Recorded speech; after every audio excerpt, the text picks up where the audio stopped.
Hello, for this stream, I'm going to be doing something a little different today.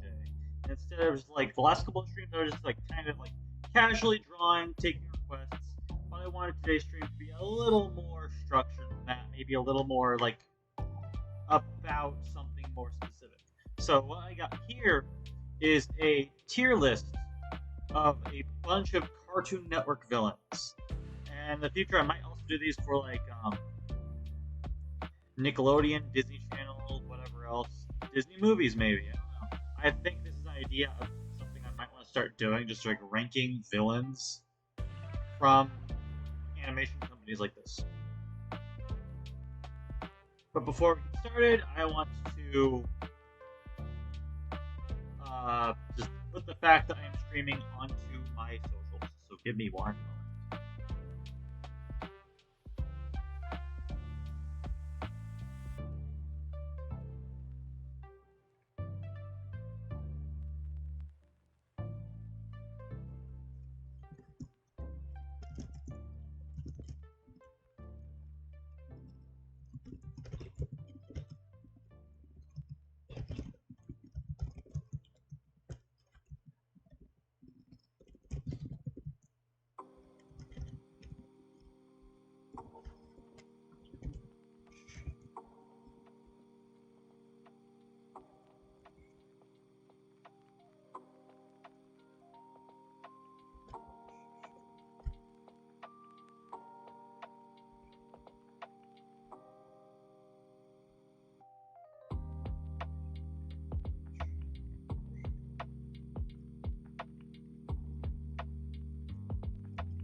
Alright.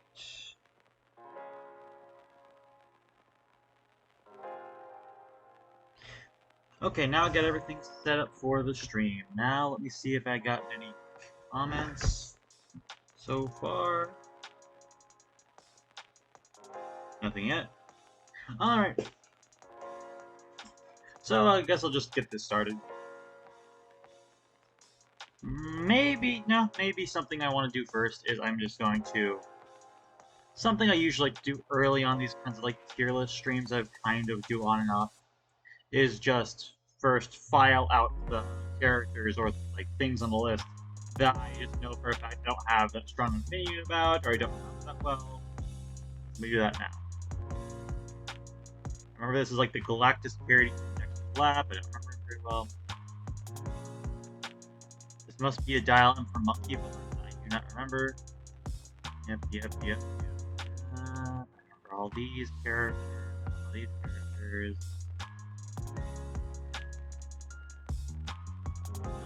I know you. I think you are also from maybe Sheep in the Big City?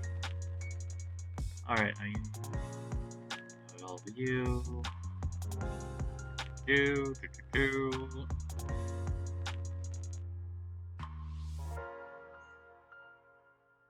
I've seen a couple episodes of Mega 6-LAR, but I'm not too terribly familiar with its villains. Maybe I should watch more Mega 6-LAR at some point. Same thing with Juniper Lee's villains. I watched a decent amount of Juniper Lee back in the day and enjoyed it, but don't particularly remember much about its villains either. Okay, Chest, Robot. I remember these characters from Rogue Boy. I think I vaguely remember this one, but I don't think I could talk about it. Okay, and 10.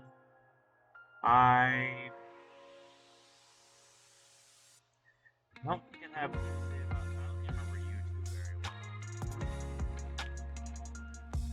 well. But everyone before, I think I do remember decently well from that. These other characters.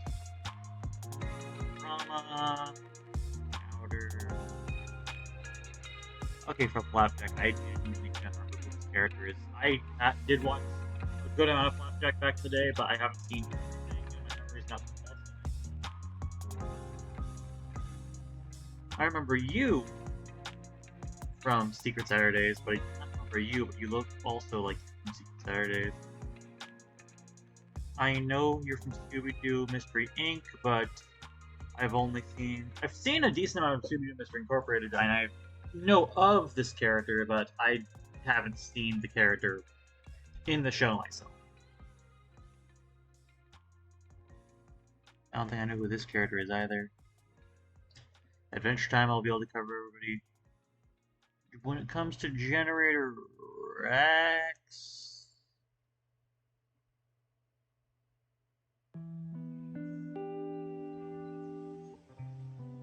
I think I remember you.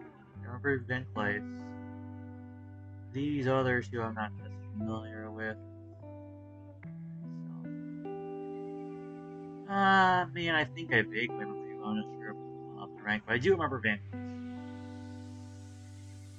Regular show, yep. Robot, I mean, I saw a little bit of either. I should go back and watch more Titan. I think this is from the Thundercats remake. I also have those. I think I've made an episode or two of the Thundercats remake, but I haven't seen a lot of them.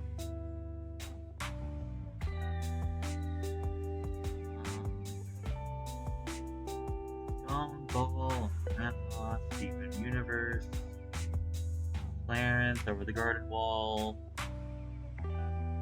Human Bears, Many Managers, Villainous, OKKO,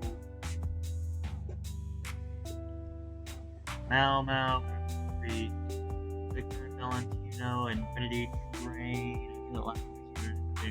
Okay, all the characters we have left here I am familiar with. So, at least passingly familiar with.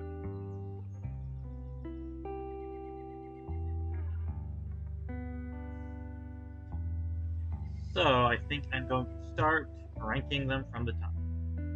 Oh yeah, by the way, I used to have like more generic tiers for this kind of tier list, but I'm like, you know what? If I'm gonna have more fun with these, I think I should also spice up the names of the tiers. So I have here from bottom to top. The bottom, of course, is don't know, don't remember. That's just for everyone I can't really rank. Then we have bad, but not in an evil way. All right antagonists. Good, but in an evil way. Delightfully devilish, and the best of the worst. Those are the tiers. I just thought, like, you know what? I've seen some other people on YouTube do, like, some fun names for their tiers in Tier Maker when they make videos like this. So I thought it'd be a fun thing to do, too. So I'm just like, you know what? I just think it's fun. So with that, I think I'm just about ready to get started. Just have to check one more thing really quick.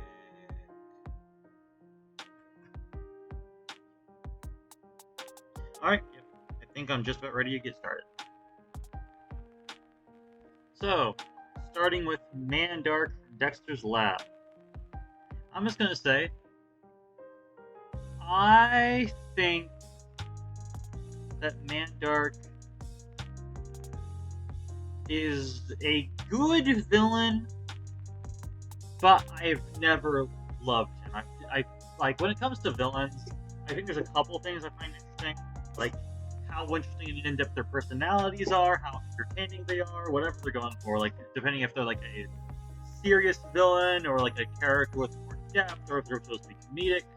I'm gonna be rating them off the parameters of whatever they're going for in the story.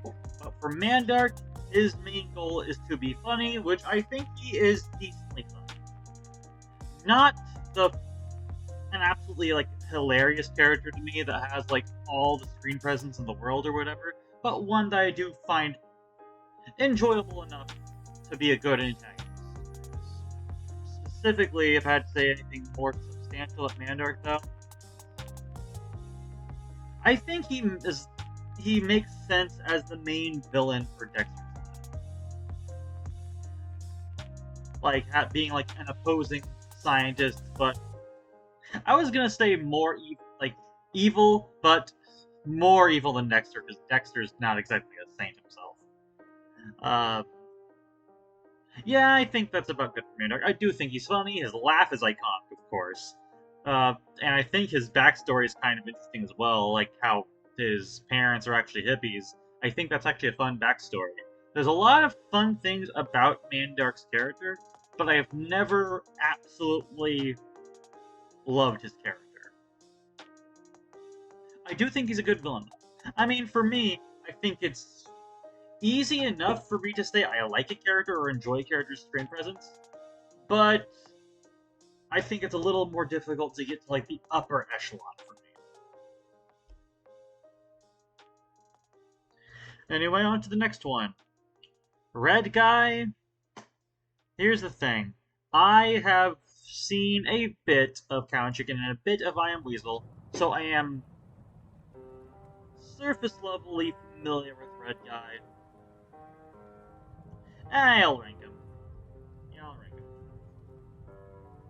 I haven't seen a ton from him, but I've seen a decent amount. Probably like half a dozen episodes for each of the two shows that he's represented in. So I think that's enough of an appearance to make an impression. With all that being said, he's alright. I think, from what I remember, he is decently funny, sometimes. But if I'm being blatantly honest, like, I don't think a lot of Cow and Chicken or I Am Weasel's humor really gels with me much. I mean, there was like a moment here or there I thought was mildly amusing, but nothing that I thought was really funny. But also, this is just because Cow and Chicken and I Am Weasel, I think they're fine for what they are, but they're honestly not really for me. Like, I don't really get much out of watching them. But with that being said, from what I remember, at least from Cow and Chicken's perspective, less so I Am Weasel, because I do actually think Weasel and Baboon are a little more entertaining characters to me than Chicken and Cow. I think on Cow and Chicken, Red Guy's probably the most entertaining character in the show. But yeah, not that much more I could say about Red Guy. Honestly, there's a lot of villains here, so I don't think I have the time to like really spend an absorbent. What's the word I'm trying to say? Absorbent amount of time in each character. That's what I was trying to say. Yeah. I'm gonna try to explain my reasonings, but also keep things relatively. Next up, Mojo Jojo. Easily going into top tier, best of the worst tier. I just think he's an incredibly entertaining villain. Like, he's just, like, really funny, has an interesting backstory, love his character design, love his voice, just a thoroughly well-realized, fully developed, entertaining character. I mean, he's not, like, the most well-developed character ever. Powerpuff Girls is not, like, the most, like, story-driven show of all time, but it does have a story, albeit a fairly simple one, but it does have, like, origins for a lot of its characters, and, like, some progression throughout. But speaking more about Mojo Jojo himself, I just think, as I was saying, he's just, like, I guess I'll keep this debate up as I go along, but I think he's, off the top of my head, when I think of who's like one of my favorite Cartoon Network villains, but also, more specifically, who I think the funniest Cartoon Network villain is, Mojo Jojo is definitely in that contention, in that consideration, I think. I don't know. Just like Mandark, I guess, I would also say Mojo Jojo has, like, an iconic laugh and an iconic manner of speaking, and it's just, like, as I was saying with Mandark, I don't necessarily think Mandark steals the show for me when he's on screen. Mojo Jojo does. He is just a very, very enjoyable, fun, entertaining character that is just, like, delightfully evil and, like, he's above the delightfully devil here. But he's just, like, evil in a very fun, entertaining way. Anyways, next up, him. Who I think I'm going to put in the delightfully devilish tier that actually fits him incredibly well, honestly. It's almost like I named it after him, but I did not. I was just like, more of a Simpsons reference than anything else. Anyways, him, I honestly think, as a personification of the devil, which we just so happen to have two of on this tier list so far for some reason, I think him is a more interesting, entertaining character than Red Guy. Also, I mean, Powerpuff Girls is just really funny in general. Actually, I'd go as far as to say almost anything that Craig McCracken touches is usually really good when it comes to humor. I mean, and appealing art style, creativity, good writing, whatever else. I could sing Craig McCracken praises. Have done before, will do so again. But specifically more about him, like, just like all the other Powerpuff Girls, characters in general is just a very entertaining, fun, memorable, interesting character. Like, specifically, like, the way that I would go as far to say that him might have the most unique voice for a character in a cartoon I've seen maybe ever. Like, I don't know what specifically they do, but they have, like, the character going from different octaves of the voice, from more feminine to more masculine sounding, but also having, like, there's almost like, there has to be some sort of, like, voice modifier on top of it that just makes it sound so threatening. I don't know, there's just, like, an aura of, like, evil around this character that I think is also just very entertaining. Just like Mojo Jojo, a thoroughly entertaining villain, who also is just have, like, usually when him shows up in an episode of Powerpuff Girls, not always, but often, the, like, stakes are raised, like, dramatically, like, insanely high in comparison to usual. Like, in specifically, like, Speed Demon, with, like, the alternate future of, like, it wasn't him's future, that's the whole thing. I mean, I shouldn't spoil individual episodes here, but that episode was almost like nightmarish to me when I was little, and I loved it. So, him, great villain. Fuzzy Lumpkins. I'm going to put in the good tier, probably below Mandark, because I think Fuzzy gets the job done being the kind of villain he is, like this, like, redneck with a anger problem kind of character. I think he does that kind of archetype of villain well, just like the other Powerpuff Girls. I do think he's funny. Not as funny as Mojo Jojo, and not as much of a screen presence as Mojo Jojo or him, but still, it's a character in the same show with the same, like, quality of writing, so I think it's another good character, just not a specifically notable one compared to those two. Princess Morbucks is... I'm going to put her right here. Like, I think a lot of people just kind of dislike her or think she's annoying or something like that, but that I'll first say that to everyone their own opinions, of course. But in my personal opinion, I think her kind of like over-the-top brattiness is like the point of her character. So if you find her annoying, I think that's just kind of the purpose of her character. But beyond that, I just think they take it to like such an extreme degree where she's just really, really funny. Like genuinely, like I mean, I've been saying this to all the other Powerpuff Girls films we covered so far. She's just a very thoroughly entertaining character. Like specifically with her, they make jokes about how like rich and spoiled and entitled she is. It's like the whole reason she's a villain in the first place is like, oh, I want to be a Powerpuff Girl. I'm rich. I can do whatever I want. I should be allowed to do whatever I want. Why can't I be a Powerpuff Girl? And then they say no. And then she turns evil. And I think that's personally really funny. She's a character that I just think is just very entertaining. Not going to be caught too much in the weeds for every single individual character. They have a lot of ground to cover. I'm going to put the Gang Green Gang. If I was just rating Ace, I would probably put it up here. But if I had to rank all of them together, I'd say probably the good tier, but at the top of the good tier for now. Like, for the specific members, I would say for me,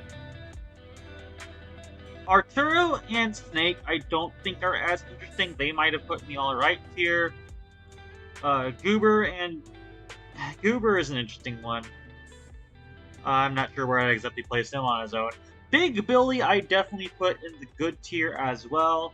But Ace would definitely go to a higher tier if he was on his own. But since it's the Green Gang as a whole, this is where I'm placing them. I think they have like that kind of like greaser aesthetic, like, and go like all out with like how all the jokes and different like things they could do writing wise, that kind of like thing with like a kind of like greaser gang almost. And I think it's very entertaining. Specifically Ace. I think Ace is just a very like almost like a slimy kind of villain. Like he's kind of like I don't know. Like you could tell you could tell this with like almost every character on the list so far, regardless of Powerpuff Girls or not. That a lot. I think cartoons are really good. The best, not the best specifically. You don't have to do this, but I really like when you could tell a character's whole deal from just looking at them, and from the Green Gang. The fact that there's 5 of them, like you think you'd be able to like not tell them apart since there's so many of them to keep track of, and they're like not.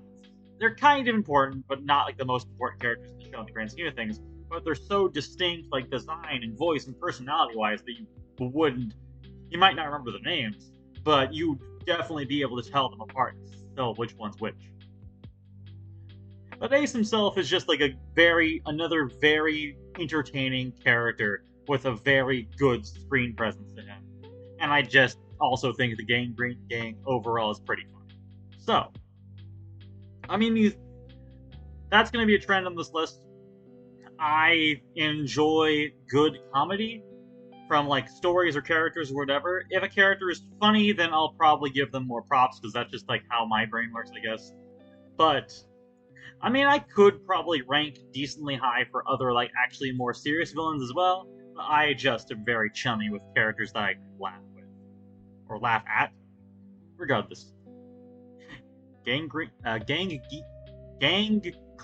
Gang. Is that name of them purposely a tongue twister? I know it's a reference to a disease, but it also is kind of a tongue twister, in a way. Not the hardest one, but you know. Good. They're in the good tier. Sedusa... She's alright.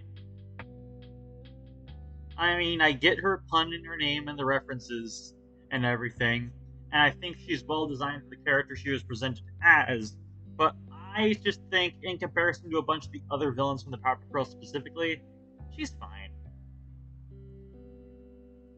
Like, specifically, I remember that one episode where she fought against Miss Bellum, which I thought was very interesting. But honestly, I think that episode made Miss Bellum a more interesting character than Sedusa in comparison. I think Miss Bellum's a great character. Sedusa, she gets the job done, but she's fine.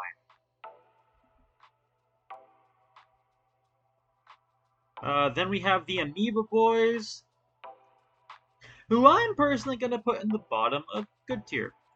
Mostly because I think they're just... I don't have too much to say about them.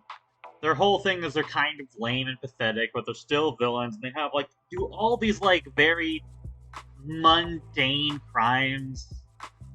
Like, that, like, things that... I mean, it really fluctuates from episode to episode, but I remember, like, oh, look, I'm littering.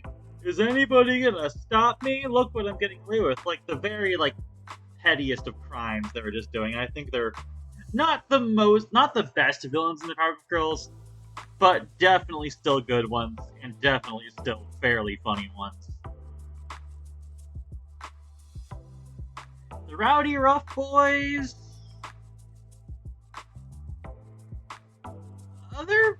A lot of people would put the Rowdy Rough Boys a lot higher than I would. I'm just gonna say, they're good for what they are, and it makes sense for a superhero story to have, like, parallels to our heroes. Like, that's what a lot of superhero stories do. Like, there's Superman and Ultraman, and, like, Iron Man, and Crimson Dynamo, and that kind of stuff. Like, a lot of superheroes have, like, evil parallels to them. And, of course, it makes sense for the Powerpuff Girls to have them as well. But, honestly, as characters, I mean, it makes sense from how they were created. They were made with the intention of their emotions built in when they are, like, created. But I just kind of think they're kind of jerks. I mean, decently good antagonists, and I like the thematic parallel between them and the girls. But they're good, they get the job done. I think the best thing about them is, like, the evil parallel comic book reference more than anything for their actual characters. That might be a hot take. But anyway. Moving on. Lastly, from Powerpuff Girls, we have Dick Ardley, who I think was also a pretty good villain from the one episode he was in. If you don't remember him, he's the guy who made all the, like, the cheap Powerpuff Girl clones that he was selling. Were they... It's been a while since it's been the episode, but were they clones or were they toys? I don't specifically remember, but he was making the cheap imitation Powerpuff Girls. And, like, it was kind of, like, toying with the ethics of the creation of life, and I thought that was very interesting. He didn't care. He was just doing whatever he wanted to make a quick buck. But I think the dilemma it brought up in the episode, especially for, like, a show of its, like, age rating, I thought was very dark. Darker than expected for Cartoon Network, but honestly, a lot of Cartoon Network shows have moments that are darker than expected, so I don't think that's too terribly unique. But definitely, like, unique in the terms of his name being a very interesting innuendo that I am kind of surprised they got away with. I don't know, I just think he's an entertaining villain for the one episode he's in. Probably, debatably, the most evil character on the list so far that I've ranked, I think. Anyway. Finally done with Powerpuff Girls characters, we move on to Ed, Edd n Eddy with Eddie's brother. He's just an asshole. I mean, I think the big reveal of him in the finale after all the build-up is interesting, but for a villain and of himself,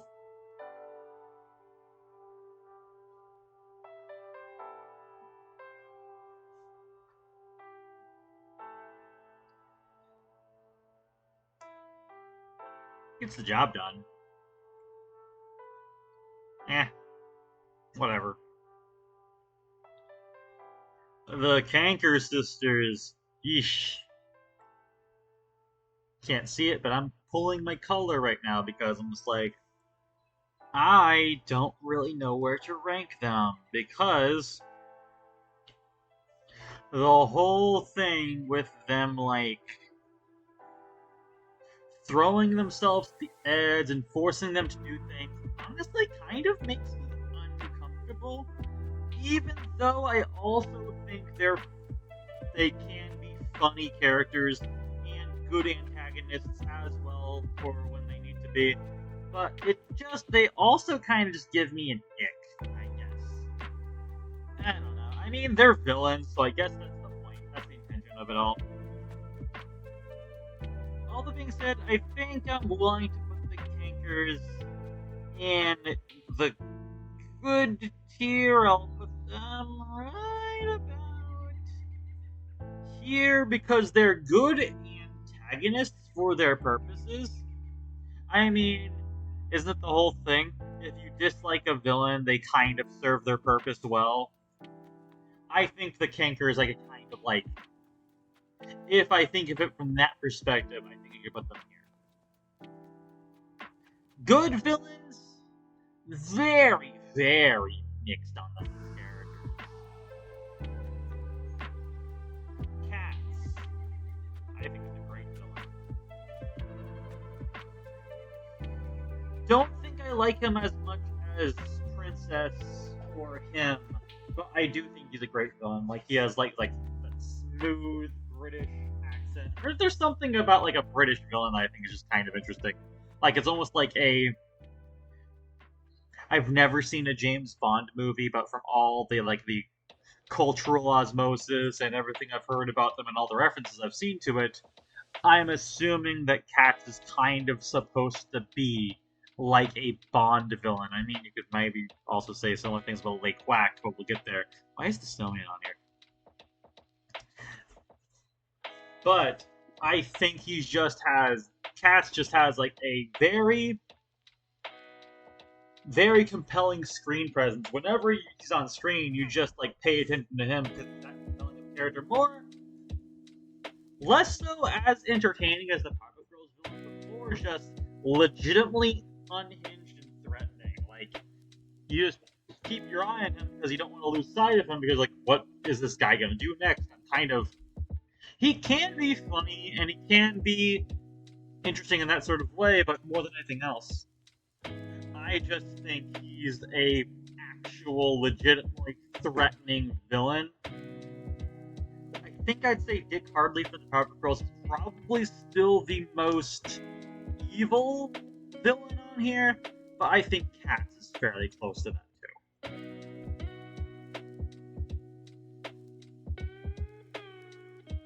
Alright, next up we have Lake Quack, who I think is a good villain.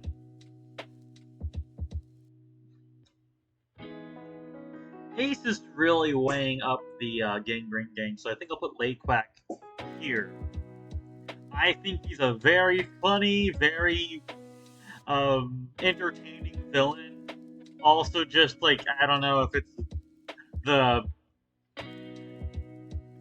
deeper things for this specific part of the conversation, but I think he's very funny, but also that they kind of play up his Frenchness a lot. I found it really entertaining as a kid. I'm not sure if that's like I don't know about that stereotype anymore. I don't know the people's general thoughts on it, but you know. As a villain, I think he's threatening, he's entertaining, he's funny, but not as much as Cats. Of the big villains in Courage, I feel like Cats is definitely the more compelling one, but I'm glad Lake Quack is there too. I mean, I also do love Courage the Cowardly Dog, so I think I'm gonna rank most of their villains relative. I mean, these two at least. Let's see what other Courage villains we have in here. Ma Bags, or Eustace's mom.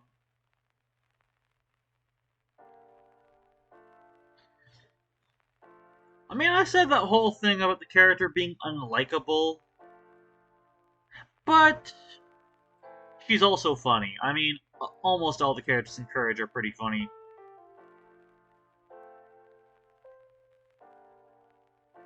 I'll put her here. She gets the job done. I mean, specifically, I think it's really funny. I mean, I'm actually kind of surprised Eustace himself isn't on here. But I think it's actually a really interesting twist that Eustace's mother is also a jerk. It makes sense where he got those attitudes from. I don't know. I mean, I guess there's a whole discussion about if abusive parents here we could have here, but I don't think I want to have that kind of discussion right now. I'm just gonna say I think she gets the job done well enough for being an interesting and entertaining enough villain, but also when it comes to like villains and the activities they do, I think you have some sort of like you have to think like you're watching a story and everything that's happening in front of you is fictional. To make things interesting, still sometimes have the villains do very heinous things, but that does not mean enjoying the fiction makes you as bad of a person as thinking that's acceptable to do in real life. Just, I don't know, here's the whole thing of realizing what's fiction and what's reality. I don't know why I brought that up with mob accents. Anyway, she gets the job done. She's a good enough villain.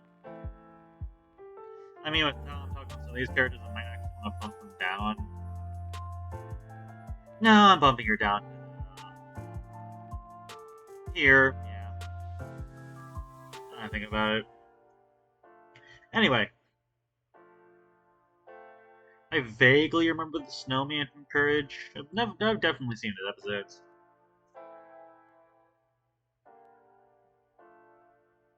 I think I remember him having a fairly compelling backstory, and being. I think the reason he's on here is because he's one of the few Courage villains who have also appeared more than once.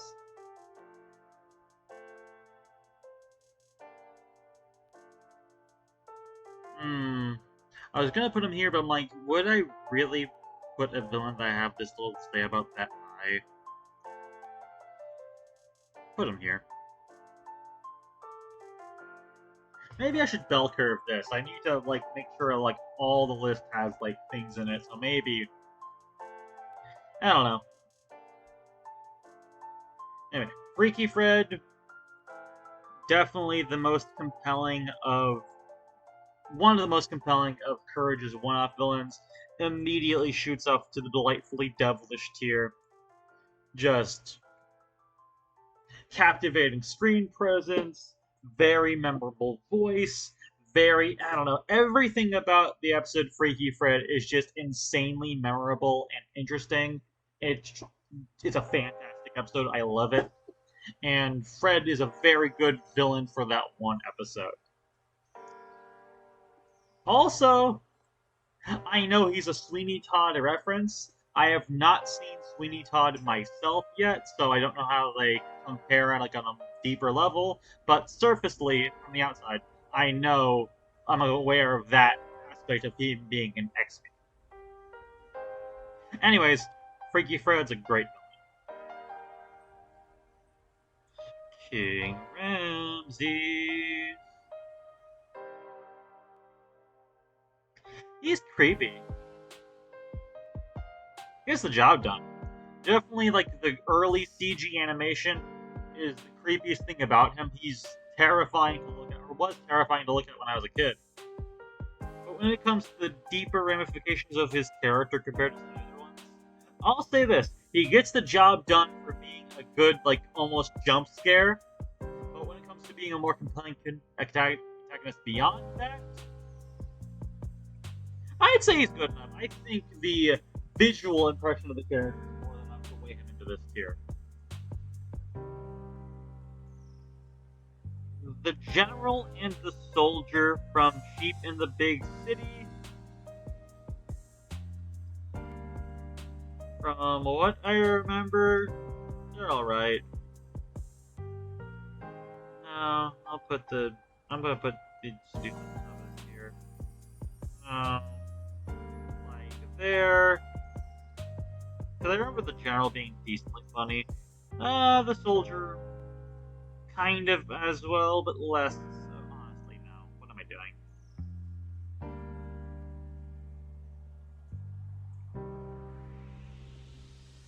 Yeah, that works for me. I don't have much of anything else to say about them. I've seen a little bit of Sheep in the Big City. I do remember them as characters. Interestingly enough, I had a toy of Sheep and this soldier from like a kid's meal toy when I was younger.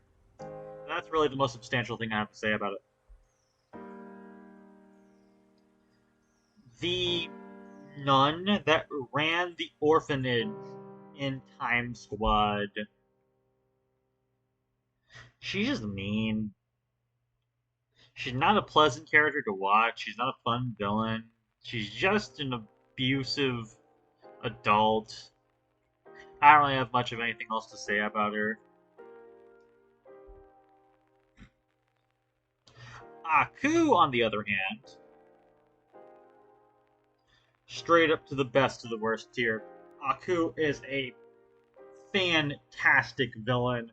Like, he just oozes like charisma and is like just a fully entertaining character. Whenever he's on screen, I am like engrossed on him, and I'm not going to be looking away from him. He is threatening. He's really funny. His like design is incredibly creative, and all of his transformations are also really creative. His abilities are like everything about Aku is almost like the perfect big bad threatening villain. I still like Mojo Jojo more, but for like if there was like to say like be a final boss of Cartoon Network, I think Aku would be a huge contender for that. Also, Rip Mako and Greg Baldwin does a good replacement for him as well. I've been mentioning voice actors here much. I'll bring it up when it comes up, I guess. Aku's fantastic. Next up, we have Demongo the Soul Collector, who I think, despite very brief appearances, I think he's a.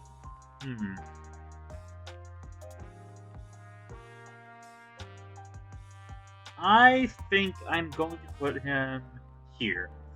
I was debating putting him in the Delightfully Devilish tier, but I think that his briefer amount of appearances might not help with that, but also his implementation in Season 5, I'm not that big of a fan of, because I'm pretty sure in the original series, he straight up died. I have no idea why Demongo is back in Season 5.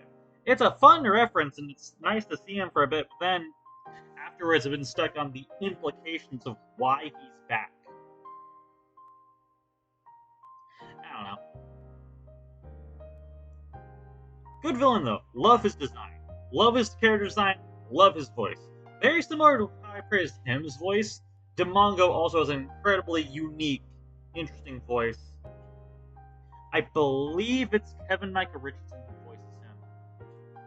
Does a great job. The, what was her name? She's from Season 5. The trainer of the Daughters of Aku, I don't remember her name.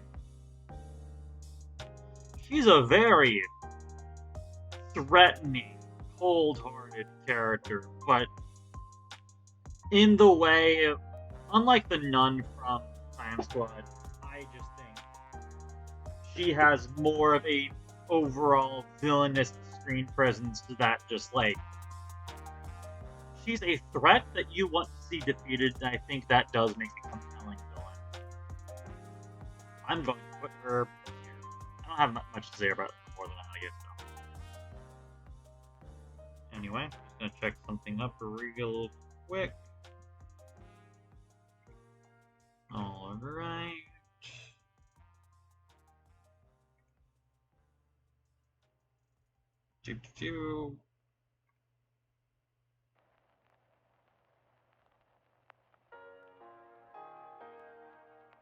Alright, gonna continue now. Next up we have Scaramouche from Samurai Jack Season 5, who I think is a great villain, straight up. Genuinely just a well-designed, hilarious character with a very interesting, memorable fighting style. Just a great villain. Also makes this character, more than any others in Season 5, makes use of the switch to Adult Swim more than any of the others. If you remember Season 5 of Samurai Jack, you'll know what I'm talking about.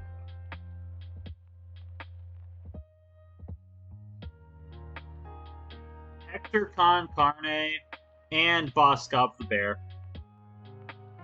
I marathoned all of Evil Con Carne last year. I thought it was good. Not as good as Billy and Mandy. I could see why Billy and Mandy lasted longer. Genuinely, I'll put them here. I think they're funny and are like very memorable characters, character design wise. I mean, you could. Do they have the rest of? No, they just have Scar as well. No Gaslight. Interesting. I just think him and his whole crime syndicate are very funny characters, but and also very well designed. I don't know. I guess I don't have too much to say about them besides just like, hey, they're funny. Not the most compelling, memorable villains, though, beyond that, just the entertainment value, which I don't think they were striving for. They're good. I don't have much to say about them beyond that. Scar, on the other hand, I think was a lot funnier.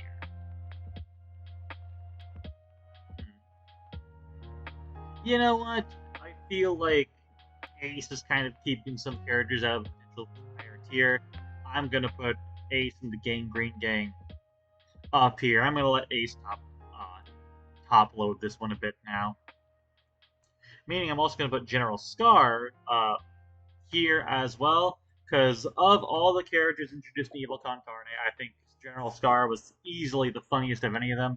And I'm also very glad that they brought him back through the Grim Adventures of Billy and Mandy, because he's just a very pathetic, funny character. I don't know. Nurgle is also a good villain. I know a lot of people love Nurgle as a villain. I think he's good. Definitely, I like him better than Hector and Bosco. A very warped mindset of how he views family and friends that could be very amusing as well. I honestly think his son is more entertaining than he is, though. I don't think Nurgle Jr. is on here. I mean, Nurgle Jr. is kind of more of an morally gray, anti-hero-ish character more than anything else, I believe.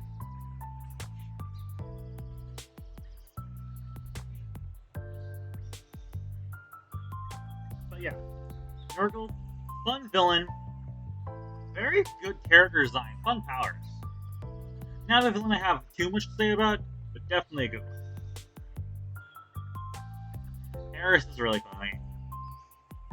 I mean, Billy and Mandy is a show that kind of helped form my sense of humor. Eris is just a really fun character. Good villain, good Greek mythology reference. Very good character design, very entertaining personality. I think it's kind of hilarious to have like a Greek goddess kind of have like a valley girl kind of accent and personality to her. I think it's a very funny dichotomy. Yeah, just a great villain.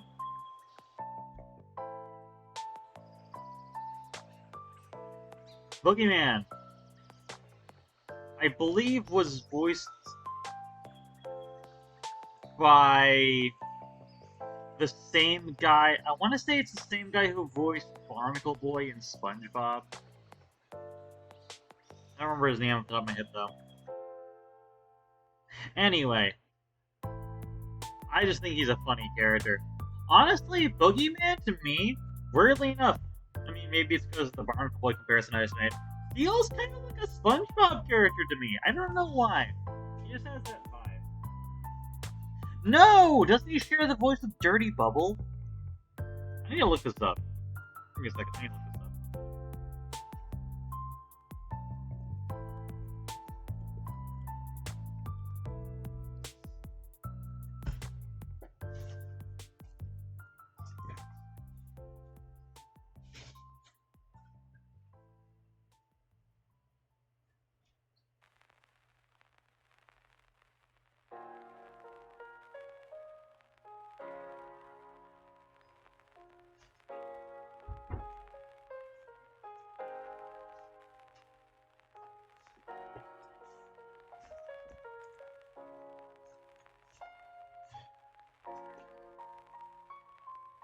Let me see. Fred Willard.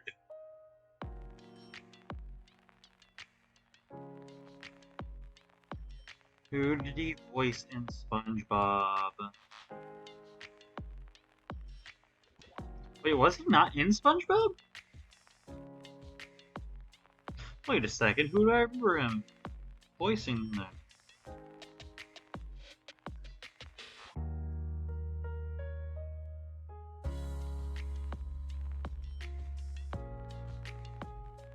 Am I completely mistaken?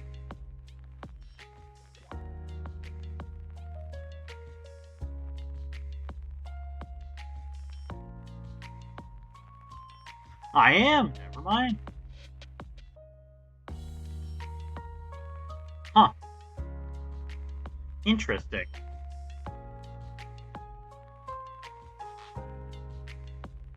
Anyway, moving on from that. The kind of like the, I believe, Marshmallow Bunny from Underfist Halloween Bash. I think he served his purpose as the villain. I remember him being pretty funny, from what I remember him being in that movie, but I don't remember too much else besides him than just him being a decently threatening antagonist. Maybe if Underfist got turned into an actual series, then that would have been more compelling and would have had me ranked him higher in the list, but based on what I remember right now, I think I'm put him there. The principal from Whatever Happened to Robot Jones, he's also fine. I think he's, I think he's funnier than most of the other characters in this tier. Like, just alongside, like, Evil Con Carne, I also watched all of Robot Jones last year. Very good show, very underrated show. The principal was a good enough character, I guess, but nothing particularly. I mean, he's kind of like similar to the antagonist of like a similar antagonist to like the principal of like Ferris Bueller's Day Off, I guess. I don't know. I think I just have a different like way I rank like more big villains and more like supernatural stories compared to like the ones in more like slice of life ones. Anyway, Father.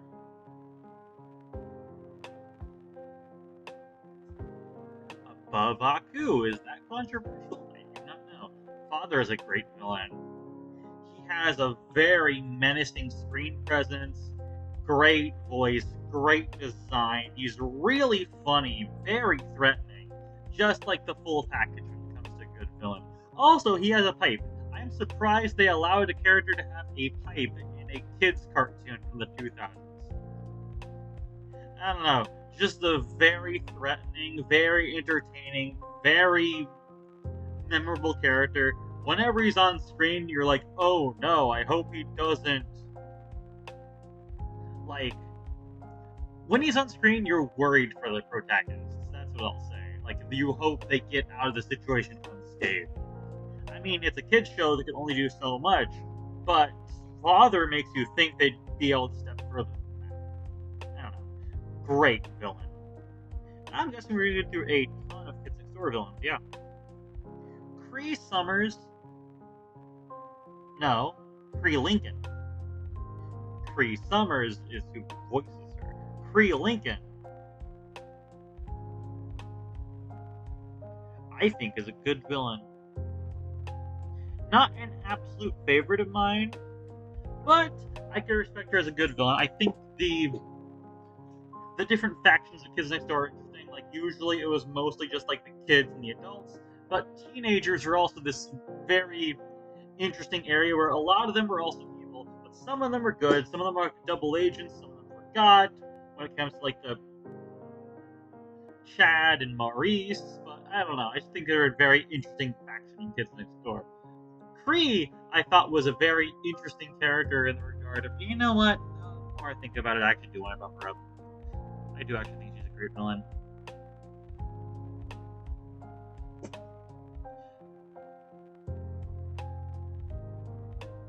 Yeah, I put her there.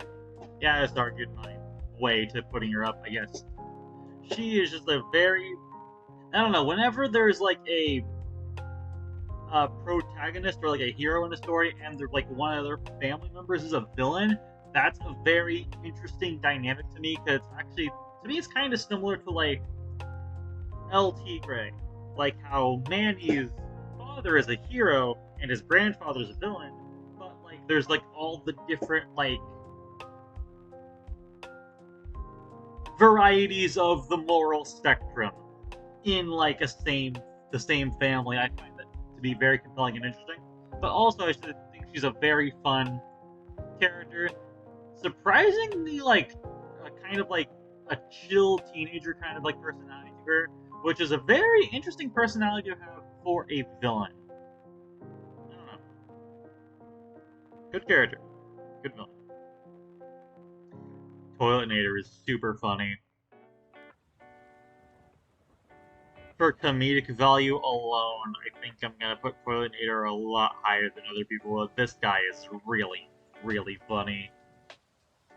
Mojo Jojo, I think, still might be funnier to me, but he's just... The joke is that he's pathetic. He's not even the best toilet-themed villain in Kids Next Door.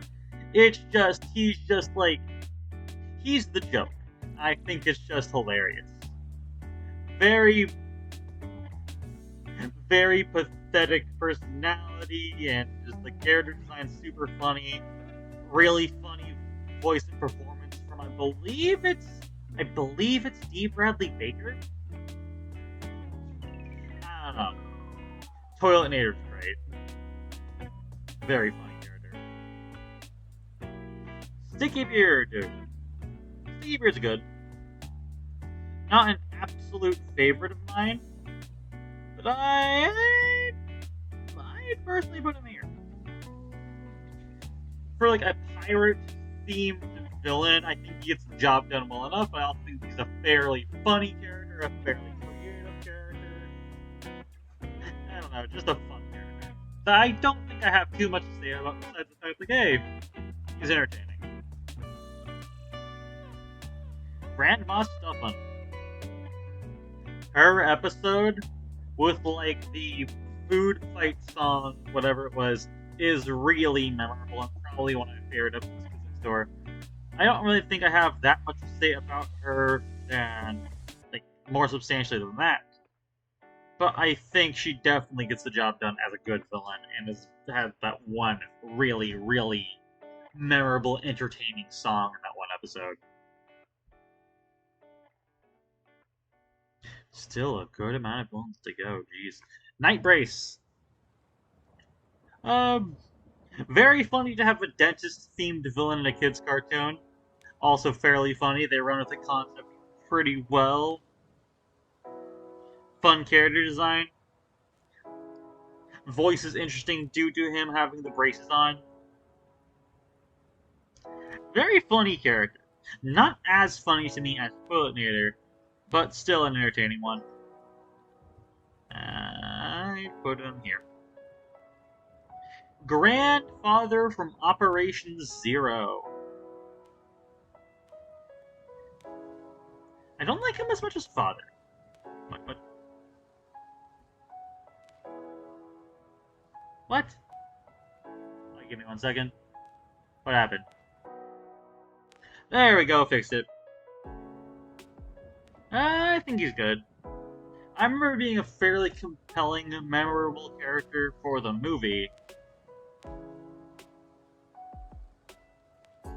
That being said, I'll put him here. Gets the job done. Like, definitely, like, very similar design-wise to Father, which makes sense, because he's Father's father. But I think I'm just putting him here. Father's the better villain. I mean, that also may be due to screen time, and the fact that I haven't seen Operation Zero in a while. But yeah, I'll put him there. Mr. Boz is another fairly funny character that I like. Not one that I love, but one I do definitely think has an enjoyable screen presence. Also, as a cigar. Why is Kids Next Door allowed to have, like, characters who smoke in the show. That is very fascinating to me. Maybe it's because the adults are evil, and it's like, oh, look, see kids smoking's bad. But also having, like, he's a very, almost like a Marvel-style mob boss to me, a la something like Kingpin. I don't know. He's a fun character. He's a fun villain. I'll put him here. Deathstroke, or as he was known in Teen Titans, Slade.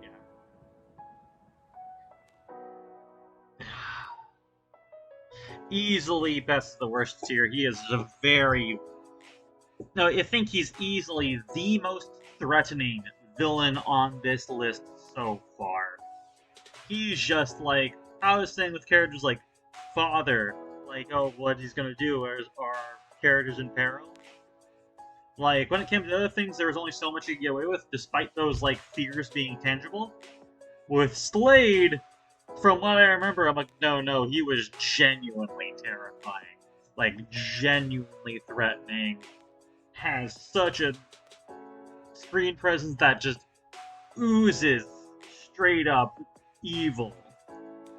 Like, he's just, like, super intelligent, master manipulator, this kind of, like, chess master strategist kind of villain who just plays everyone else like puppets. He is dead serious. I usually give a lot of other villains credit on this list because I think they're funny or entertaining characters, but of the legitimately threatening antagonists on here so far, Slade is just one of the absolute best. He's just an actual legitimate threat. Trigon. I think Trigon is also good, but not nearly as compelling to me as Slade. I mean, of course, he's a very big, intimidating character as well, and also has a lot of interesting things in Raven's story and development as well. But as a villain himself, he's good. He's a good threat. But as I was saying, usually with more serious villains, I'm a little more, like, not as compelled to them as more entertaining comedic villains, but even though I do think they can still be good, and Slade definitely goes above and beyond and places himself in the top tier anyways, which other villains on the list also will do, but Trigon, I think, is just a good big bad, and he fills his role. And with that being said, why not? There, that looks better. I'll arrange these a little bit.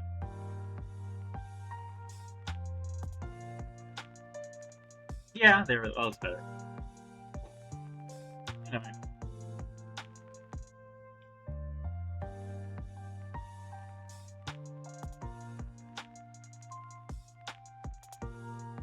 The Brain. Another good villain. Like, as opposed to, like, Mala's Brawn, who is not on here. The Brain, I think, is another... He is a good villain for what he's going for, being, like, the more, like, intelligent chess master. I mean, he's straight up named The Brain. But in this incarnation of the character, I don't think he gets the job done as a good villain. Legitimately. But with all things being considered, I'll put him here. Good villain. I like him a lot better in, I think he's a lot more of a compelling character to me personally in My Adventures with Superman, though. In that one, he's a lot more heroic, but he's also delves into the comic relationship between the Brain and Mala. I'm not sure if, like, how well known of a fact this is, but Brain and Monosaur Mala, yes, the Brain in the jar and the gorilla in the comics are gay. And in My Adventures with Superman, they actually display them on screen, and I think it's actually a very compelling relationship with them two in that show. I'm not sure when that was added to the comics, though. And it doesn't have anything to do with this version of the character. That was an interesting thing to bring up. Anyway. Brother Blood. Just like Brain and Trigon, good villain, does his role well, good antagonist to Cyborg specifically. I'm not sure if I have that much more to say about him in this. I think he's a little more compelling than Brain. So I think I'll put him there. Alright, moving on. Blackfire, I think her name was. Yeah. I think of the Teen Titans villains, she's also one of the better ones. She's just like, of course, the opposite of Starfire, but a lot more mean, a lot more vain, a lot more evil, of course. But I think she kind of has like that a very interesting personality. I think she's a good villain. I do think she's a very good antagonist. I'll put her there. I think that feels about right for her. I think she's just like, as I was talking about earlier, it was like kind of like parallel villains in comics, like how the Rowdy Rough Boys are in Powerpuff Girls. I personally think, to me, Blackfire is a more compelling version of that to me, because I think she's a lot more, I don't know, has a lot bigger of a screen presence to me than the Rowdy Rough Boys do, if that makes sense. But moving on, Jinx. Not similar at all to the comic version of Jinx, who is completely different, but for the show adaptation of Jinx, I genuinely love her. I'm not sure if she'd go in the top tier, because I think I find her more enjoyable as a character than a villain, but definitely. I think I like her more than some of the other characters higher than her, but I think I'm going to stop and put her there. I just think she's a very fun, very energetic, very entertaining villain who has an interesting arc throughout the show. Good villain. Next up we have, I think his name was Professor Chang. If I'm being honest, I think I'm going to put him in this tier down here, right here. I remember he was very threatening, but in comparison to some of the other villains from the original Teen Titans, not as memorable to me. Which I'll throw out right now. That's all the Teen Titans villains we have. Where's Mad Mod? I think Mad Mod is a great villain. I mean, if they had every single Cartoon Network villain ever on here, this list would be way too long. And also, I did not make this list because someone else is here making the list that I'm using right now. I don't have that much else to say about Professor Chang. Terrence, Mac's brother and Foster's known for Imaginary Friends. Just a very funny, yet typical bully character. I think he gets the job done for that kind of role he's serving. Just like his purpose mainly is to be there to prove why Mac needs Blue. Which I think is a compelling reason for a character to exist. And I do think he's a fun character for what he's going for. With that being said, I'll put him here. Gets the job done. Good villain, but not one I have too much to say about beyond that. Duchess, I think, is a much more interesting villain than Terrence. Do I think she's a likable character? No. Do I think her snobby attitude is entertaining? I do.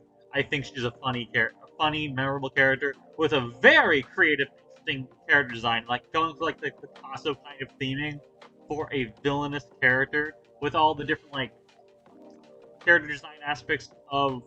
I'll put everybody here, by the way. Of like Foster's Known for Imaginary Friends, like all the imaginary friends having these wildly different creative character designs.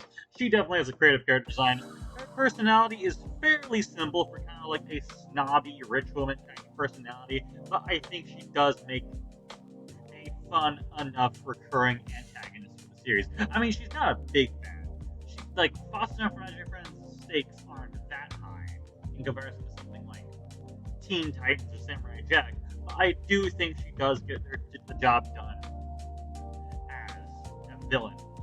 Or still villain. Yeah. Anyway. Julie from Hi Hi Puppy Yami Yumi. I love her character design, but as a villain in full, I don't think she was. I don't know. I think she has a great character design, but that's the main thing going for her.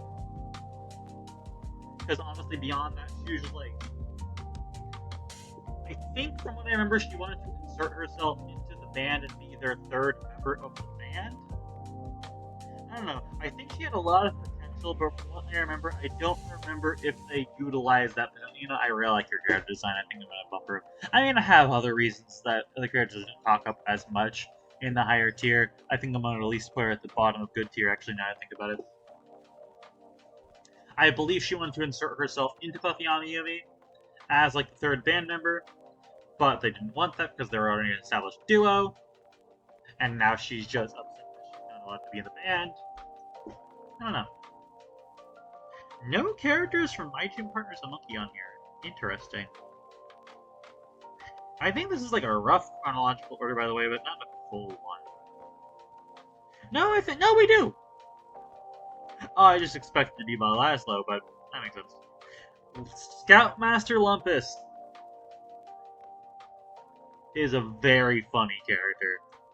This is an absolutely hilarious character. I mean, I love Joe Murray's work on both Rocko's Modern Life and Camp Laszlo. I think he just has a knack for just making really, really funny, curmudgeon-y characters. Kind of similar to on Rocko's Modern Life. I guess in comparison to Scoutmaster Lumpus might be like Ed Bighead. That being said, I think I'm putting him at the bottom of the delightfully devilish tier. I mean, he's not like the biggest, most threatening like villain of all time, but he's just very petty, very funny. He's just kind of like if you put Squidward in charge of a summer camp, but then it turns out that he wasn't even the proper like camp counselor, like Scoutmaster, anyways. Because ultimately, I'm gonna spoil the ending of Camp Laszlo here if anybody cares. The actual Scoutmaster is supposed to be Heifer from Rocko, or a character who looks exactly like him, minus the fur. And Lumpus is just like a crazy guy that just showed up there. I think that's hilarious. I don't know. Camp Laszlo, I know there's a lot of people who are very mixed on Camp Laszlo. I just think it's very funny. It tickles me in a very specific way. I think it's just a very fun show to watch. And I think Lumpus is a very funny antagonist. Okay, now onto the Johnny Test characters. Bling Bling Boy. How much do I weigh these characters down from their, like, appearances later on? I don't know. I think Bling Bling Boy is a good villain. Do I think he's great? No. Do I think he's good? Yes. Legitimately, honestly, might be near the top of good tier, honestly. I think he's a funny villain for what he's going for and what he is. But honestly, I think his novelty started to wear off as the series went on. But I do think conceptually, Bling Bling Boy is a hilarious character. But I'm not sure if the general average writing of Johnny Test is able to carry that as well. I think he's getting like a decent amount of points on here just because I think he's decently funny. I'm not really from a writing perspective, more from a meme perspective, but I think that's also working. Mr. Mittens, I think his name was. His other Johnny Test villains are not getting nearly as much credit. I think the whole thing with him was like, oh, the guy who he thought was going to be the villain, and with the cat, was, oh, it's actually the cat's the evil one, and the guy petting him is the butler. I think that's kind of clever, but beyond that, why are you at the top of the tier? It's fine. Brain Freezer, I think, is a little more interesting than that, because he was first trying just, like, I remember he was just an ice cream salesman who went through a horrible, like, thing that happened to him that transformed him into this.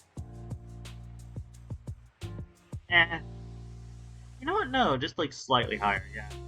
But also just fine. fine. I'm not gonna spend a lot of time on these Johnny Quest villains. Dark Vegan. The name's kind of funny. It's kind of interesting how non-threatening he is without his mask. More of a Dark Helmet parody from Spaceballs than a Darth Vader parody, even though it's kind of both. Which is a very interesting angle, if that was the purpose.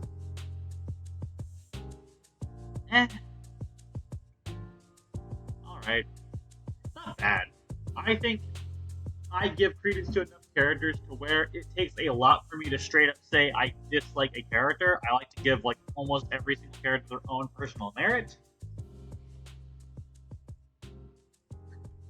I don't know. I feel like I'm being very generous with some of these. Maybe a little controversial with others. I don't know. I forgot their names. These are the villains of Robot Boy. I remember them decently well enough.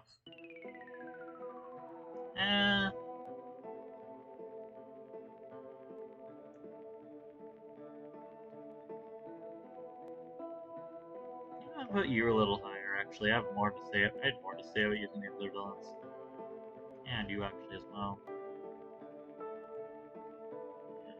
That's fine now. I don't have much to say about you guys. I just remember you guys getting the job done well enough, like being like the evil mad scientist and his lab assistant kind of thing, or like bodyguard kind of thing. It's been a long time since I've seen Robot Boy. They're fine. They get the job done, from what I remember. Like, that means like some people might say like, oh, then you might want to rewatch the series to get like a better like awareness for their characters. I'm like, I don't care that much. Honestly, to me, if a character is memorable, even if I saw them as a little kid, I'll still remember them to this day. I have a very good memory when it comes to like entertainment that I care about. If I don't remember them, that's probably for a reason. I mean, maybe not 100% of the time, that's the way I'm seeing it right now, at least.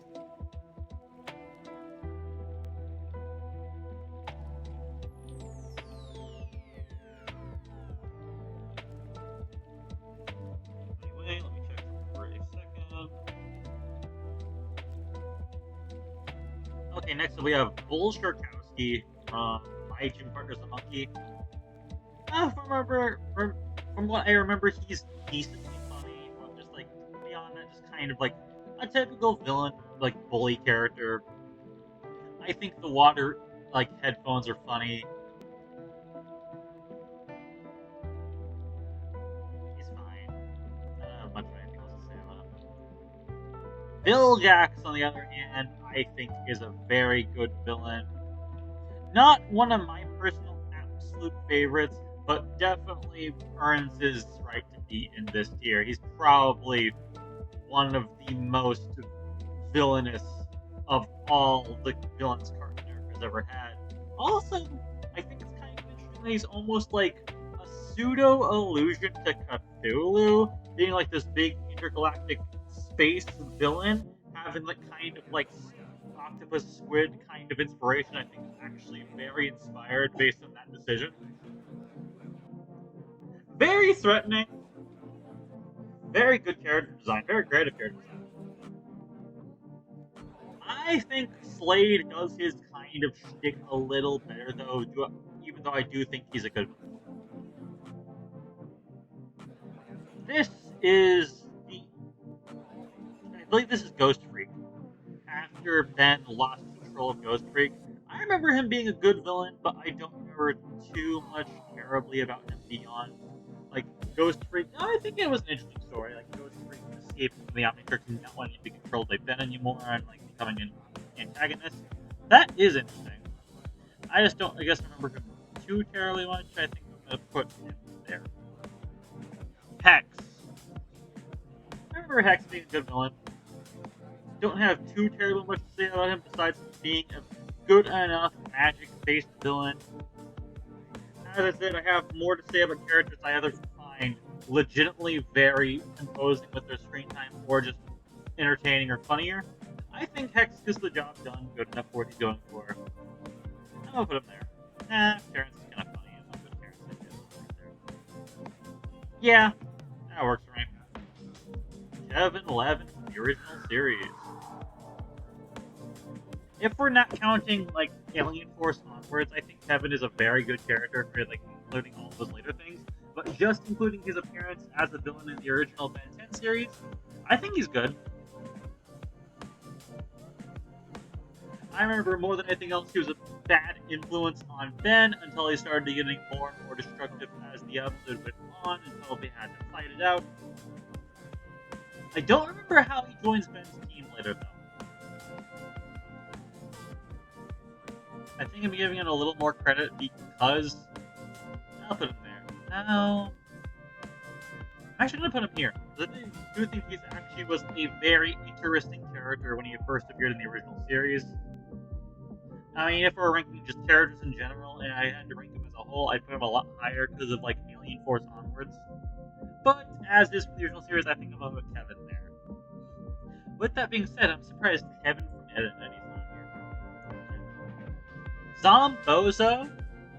I like the character design of. I think his whole like Circus of Freaks thing is interesting. A lot of very memorable character designs in that group. And I remember he's one of the characters that was also recurring in the later Ben 10 series as well. I think he gets the job done. I'll put him there. Not much else to say about him beyond that. I think I have very similar things to say about Dr. Animo to what I just said about Zombozo. His whole thing is like just like splicing people and animals together. I think it makes for a very good villain of the week, kind of like recurring villain kind of thing. But beyond that,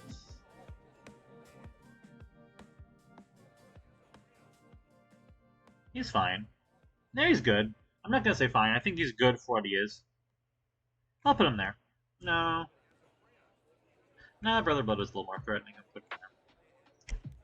There you go. I'm putting a lot of Ben 10 villains right here. Charmcaster. I like Charmcaster as a villain, and as a character in general, honestly. From what I remember thinking he was a very compelling, interesting villain and a good foil to Gwen. Maybe I should like look up more episodes with Charmcaster to like remember her more properly, because I do remember her, and I do remember enjoying her as a villain. A little more than Vilgax, actually. Yeah, I think I'm gonna put Charmcaster there.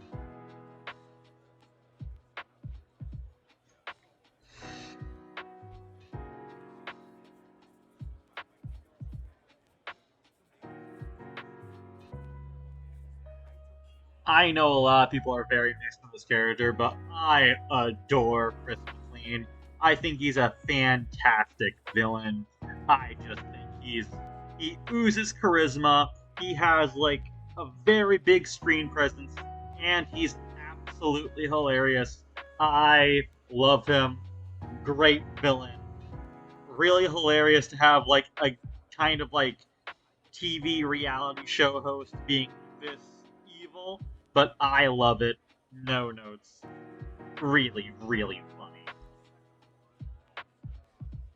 Now on to the other Total Drama villain. Heather, I also think is a great villain. A very easily hateable character, but also a very funny character. A character you want to see lose, but also is a character who is funny enough to laugh at. Heather's great. She's a great villain.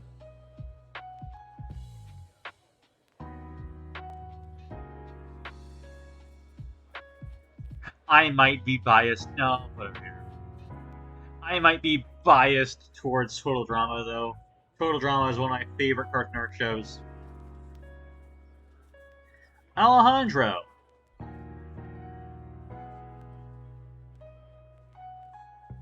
I think he's also a really good villain. Not as good as Heather, but honestly not that far behind. I think this is just you're able to tell from here that I am just a huge Total Drama fan.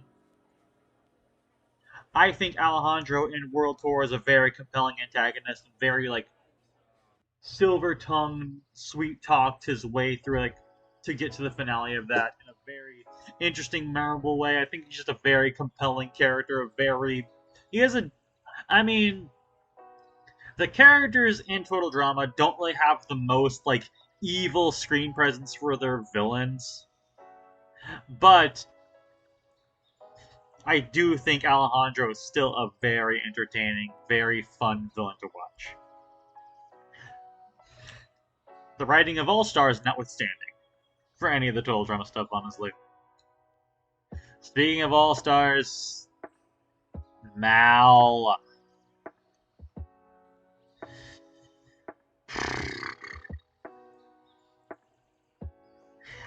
Yeah.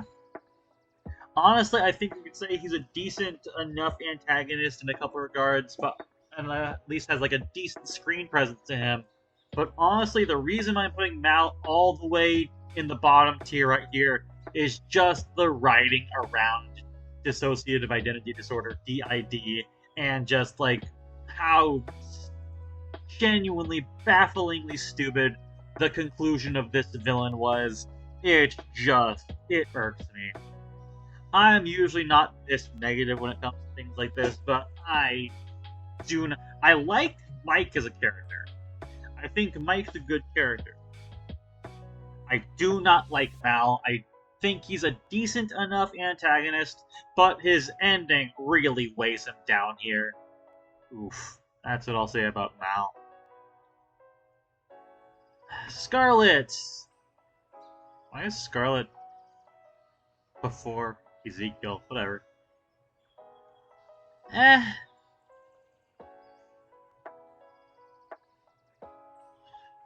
She's fine. I think her evil was almost kind of obvious to me, and she had this kind of like.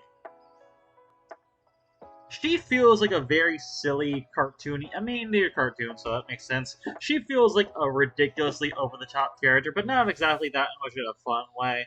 In a kind of way where, like, oh, I could see the writing on the wall, like, I could see beyond the show and just see, like, yeah, this character is serving her story purpose. Absolutely. I mean, I guess she serves that. Man, that just still doesn't. Yeah. Honestly, I think fine, maybe giving her some more credit than she might deserve, but I do think I like her more than some of the other villains below her, at least. I'm gonna raise Red Guy a little bit. I'm gonna be adjusting things a little bit. I think Red Guy's better, yeah. I'm gonna be adjusting things a little as I go on. I don't think she's a great villain. I think she's fine. She serves her purpose. But I don't like that they turned Ezekiel evil. I think it kind of. I don't know. I mean, Ezekiel isn't the most deep character ever, but I think it kind of undermines him. But unlike Mal, I don't think he's terrible, but I do think he has a better screen presence than Scarlet.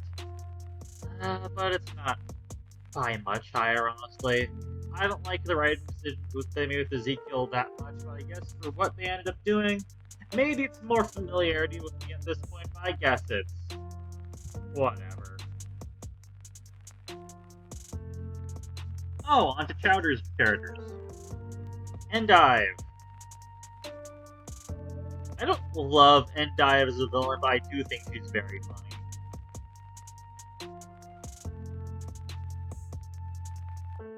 Honestly, I think she's gonna be the new top of the good but evil way tier for me. I think Endive's just a funny villain. Whenever she's on screen, I just think that. I mean, Chowder's a funny show in general, so I think they make good jokes regardless. But I think Endive is just very emblematic of that. Chowder's a very funny show, so of course its writing and characters are going to be funny, and Endive follows suit there. Ruben.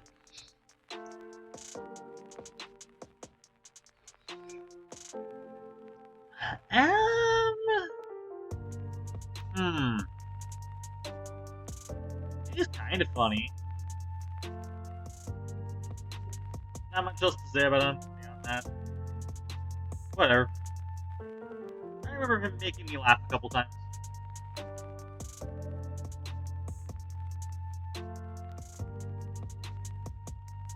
Eight-Armed Willie. This character is more of like almost like a less of a character and more of like a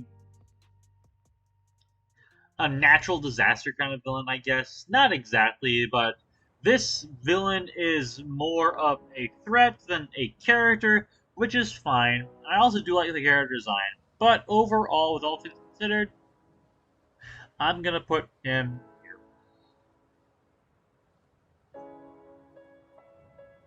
Argast.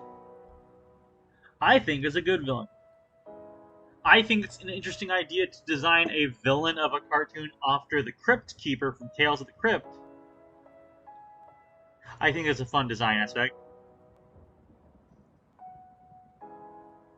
From what I remember about Argos, I've seen a decent amount of Secret Saturdays. I think he was a good enough villain. I might rank him higher if I watched more of the show, but based on everything I remember, I think I'm putting him right here. Good villain, good character design, like his voice, but not too memorable for me beyond that, but I definitely think he's good. Oh, now on to the 2010s, which my bias might start showing here, is my favorite era of Cartoon Network. I mean, I love early Cartoon Network as well, but I adore the 2010s era of Cartoon Network so much. The Lich is a genuinely fantastic villain. He is just so threatening, fantastic character design, such an eerie, creepy voice. I said before that Slade might have been the most evil and threatening character list up to that point, which he was, but now I think the Lich actually usurps that for me. He is a fantastic villain. He just oozes dread when he's on screen. It's just like, legitimately, like some of the other characters on this list, like, oh, they're creepy, but what can they actually get away with? The Lich could get away with a lot. I'm not sure if I want to spoil the first season of Fiona and Cake, but man, his appearance in that show was very striking and memorable.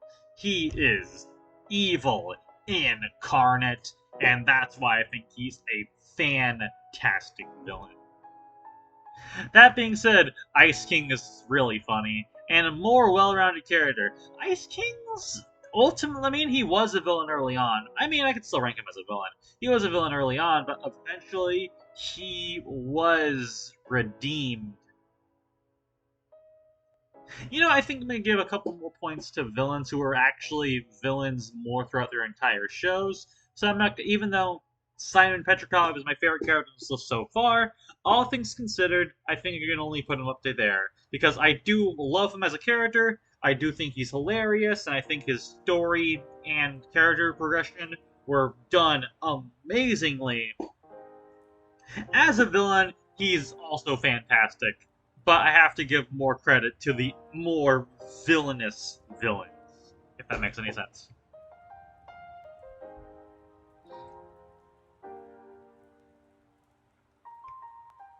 Oh, I'm blanking on your name. Gold. As I was kind of saying with some of these other villains, I think Gold is a good antagonist for like a big world-ending threat kind of thing, kind of like Trigon. So definitely gets the job done, but not a too terribly interesting character within itself, I suppose. I'm going to put Gold...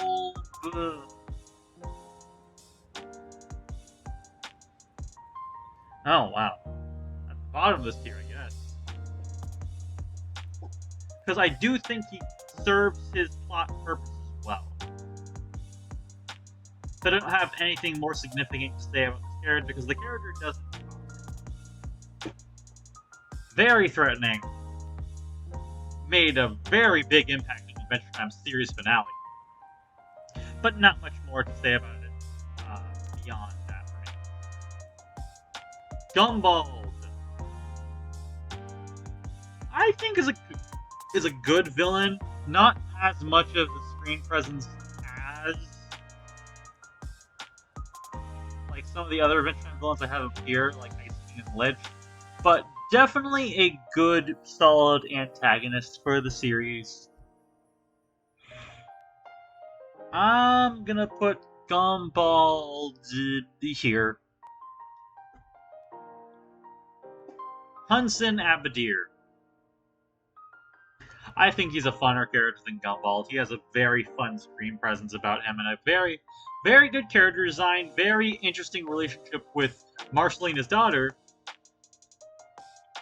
The Nightosphere is just such a fun, creative location. How much did I let that weigh into his character stuff? No, Hudson's a great villain. I'd genuinely put him here. Yeah, I think Hudson Abadir is a great antagonist. Funny, threatening. I mean, not my favorite of channel. Not even close.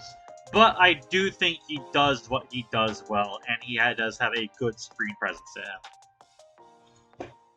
The Earl of Lemongrab is a very divisive character. I think he's entertaining enough, if not kind of annoying at times, due to Justin Roiland's voice. Maybe, I don't know if that controversy will also weigh into the character's placement decision. I'll try to just be accurate to the text of the shows themselves, but I'm not gonna lie and say I'm not gonna be not biased at all. I think he's more memorable than Gumball. And also in universe, I think less. No, also kind of controversial in universe as well, like with the Kanker sisters, but just a little more entertaining, I guess. I'll put Lemongrab there.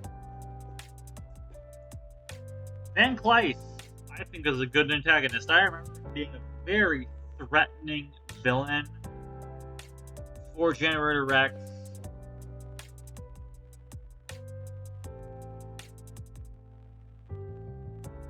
I like him a little more than Lich. I think I'm gonna put him there. Don't have the most to say about him, but I think he's a good threat from what I remember from Generator X. I love his character design, too. I love his, claw with syringes on his hands. I think it's a very cool design aspect. Anyway. Anti-Pops. I think he's a good villain. A very funny villain, a very threatening villain. No, actually, the more I think about it, I do think he's actually a great villain. He's threatening, he's funny. I mean, a regular show is funny, so it makes sense a villain for the show would also be funny. All things considered, though, I don't think he's climbing that high. I think I'm putting him there. Made one hell of a finale for regular shows. And he was, of course, a big part of that. So, yeah. I think this was the principal from Regular Show the movie, who I remember being a good antagonist, but I don't remember terribly well because I saw Regular Show the movie when it came out first a decade ago. I remember liking him as a villain, but I don't think I have that much more to say about him than just that. But I think I will at least rank him here, because I do remember enjoying his screen presence, but I remember Garrett Bobby Ferguson, an XP of the real life. I forgot his name, but he's the guy who cheated at Donkey Kong for the original high score in the arcades. I think he's a very funny villain. A very interesting character design as well. Just a fun character, honestly. A good villain. Regular Show is so funny, and this is such a creative and off-the-wall character design. I loved it. That being said, I think I'm just putting him here. Yeah, that works, I think. Gene from the Rival Park and Radio Show. Another good villain, but not one I have much to say about beyond that. I think he's a good parallel to Benson. I'll put him there. Rob from Gumball is an absolute favorite of mine. Genuinely fantastic villain. I mean, at first he was just a side character, then they forgot about him, and then we had that whole, forgotten void realm that he reappeared from. And when he started recurring, I wasn't expecting Gumball to have a story when I first watched it. But man, Rob's a great villain. Fantastic character design, really funny, surprisingly legitimately threatening, and also there's that cliffhanger at the end of the original Gumball series. I really hope Season 7 continues off with the Void storyline and with Rob, because I can't wait to see what happens with that. I really hope Cartoon Network doesn't drop it, because I believe Ben Bakalay will want to finish that storyline, but we'll see if Cartoon Network allowed him to. I really hope they did. Rob's a great villain. Miss Simian. She's more of an episodic antagonist from Gumball, but I do think she's funny. So, here, that's fair enough for me.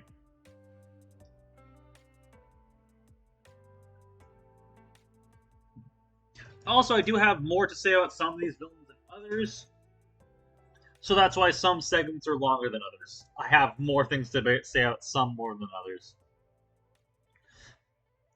Look at you, Mrs. Robinson. She's funny. Not an amazing character or an amazing villain to me, but from what I remember of her, she was funny.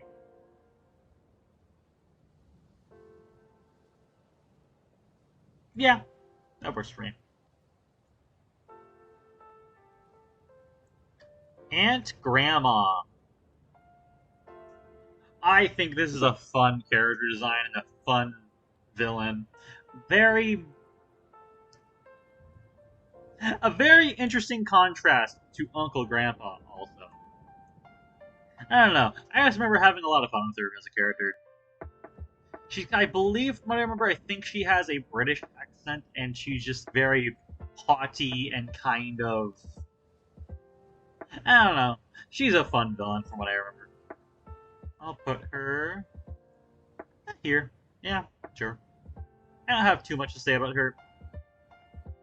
Oh, now we're getting into Steven Universe. White Diamond. This is an interesting one. I will say, all things considered, I think White Diamond is a great villain. With that being said, I am aware of how rushed her storyline was, and the redemption of the diamonds themselves was a very odd writing decision. But I do think that when she was a villain, she had like a huge screen presence to her. I do think she was a great villain.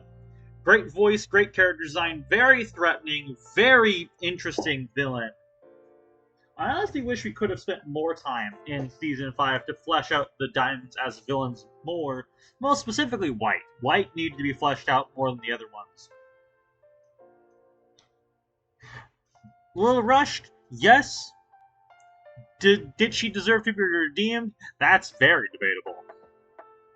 Do I think she's a great villain? Yes. That being said, I think Yellow Diamond is a little more compelling of an antagonist because she was in the series for a lot longer. Very good character design, very good voice, some very funny moments that there are here and there as well, and also one of the most... I mean, White's a lot more threatening than she is, but she's also a very decently big threat when she's on screen as well. I think I'm putting Yellow Diamond right here. Blue Diamond is honestly, to me, the most interesting of the Diamonds, because when we first meet her, she's not outwardly villainous. She's actually kind of similar to Rose and Pink in the way that she's very... I don't know, has a passing interest in humans. I mean, that's her whole thing. She does enjoy humans as well, but more of from a curiosity and entertainment aspect than anything else. I mean, that's why there was the... I don't remember, did she build the zoo in Homeworld? I think she It might have. Was it her or Pink? I don't remember. I think it was Pink, but Blue just maintained it. I mean, don't get me wrong, she is evil, but I do just think she's a more... I don't know, also just a very interesting villain beyond that, and a very multifaceted character as well. Also, great character design, great voice, but I think that's par for the course of the other characters in the Steven Universe. It's one of my favorite looking, sounding cartoons ever, so that tracks. Jasper! I think Jasper is also another kind of controversial character, especially with the stuff with her and Lapis, but as a villain, I think she is great. Genuinely, my favorite of the Steven Universe villains we've covered so far. I think she does that role very well. As I said before, great character design, great voice, a very interesting pseudo-Vegeta XP. She's a fun character. A very controversial character, yes. Evil, yes. Does she get redeemed at the end of the series? Kind of. A very interesting character, a very memorable character, a very overall entertaining, threatening character. I think she's a good villain. If this is how much I personally liked her, that would be a different question, but as an antagonist, I think she is a very good one.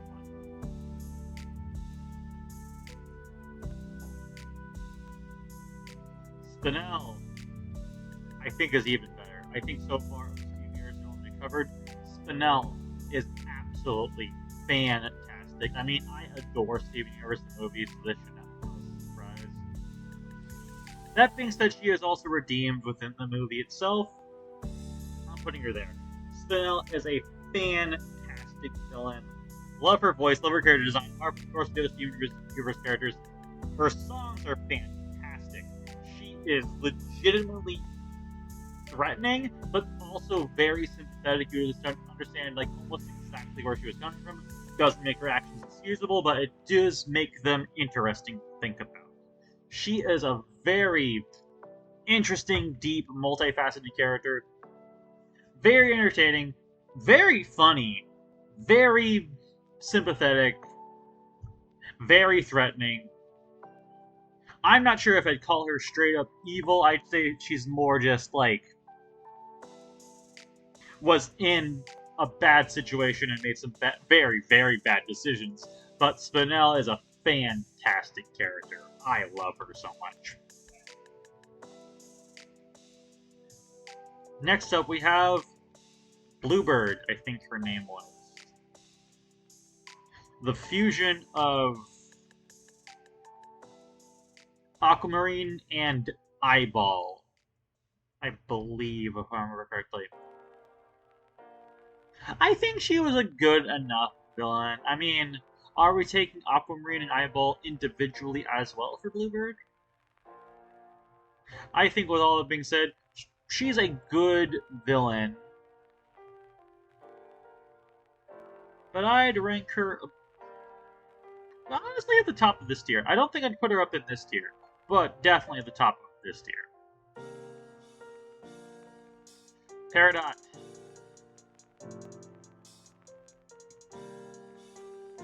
Just like Ice King and to a lesser extent Spinel, Peridot is honestly by far and away my favorite character so far. Probably is going to be my favorite character in the entire list. With that being said, as a villain, I think I'd put her a little lower, but I have my own personal biases. Peridot's my favorite character in this list overall, but as a villain, I think I'm still compelled enough to put her here. I mean, I can gush about Peridot all day, but as a villain, I think she's also very threatening, very entertaining. As to Jasper's Vegeta parody, Peridot's more of an Invader Zim parody, which I think is delightful.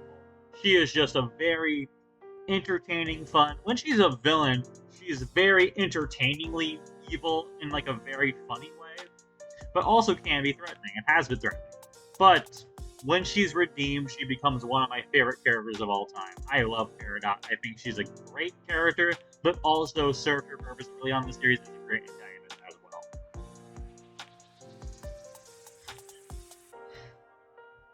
I believe your name is Balance.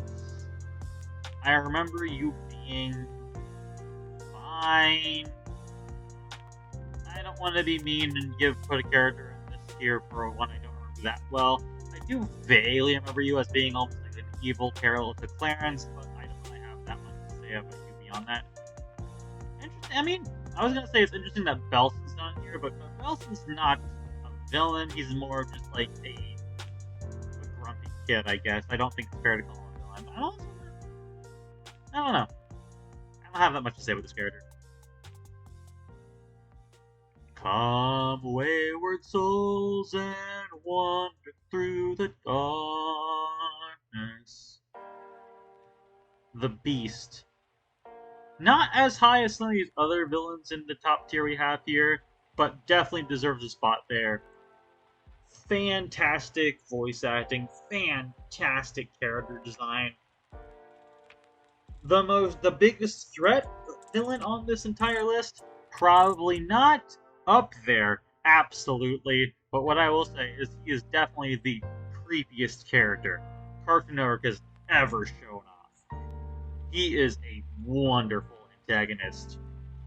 Love his design, love his voice, love his story, love his song. He's just like very eerie, childish song that distorts these children's voices into this very creepy choir. It's fantastic. If you haven't listened to the Beast song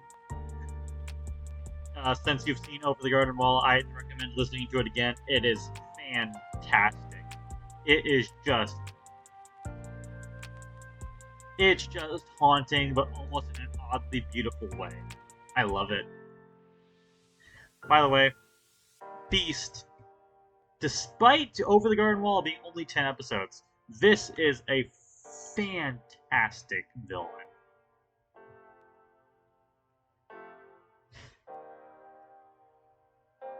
You were also from Over the Garden Wall? I need to look up who this is. I have definitely seen all Over the Garden Wall. I'm not going to look it up on here. I want to leave this screen up here. I'm going to look it up on a different browser.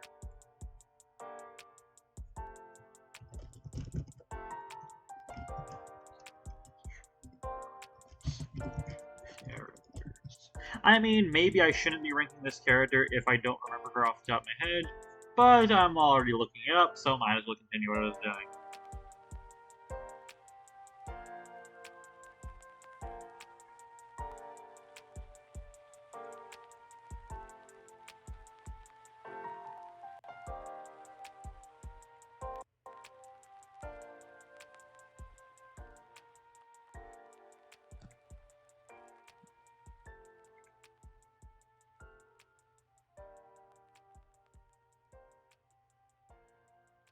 Who is this?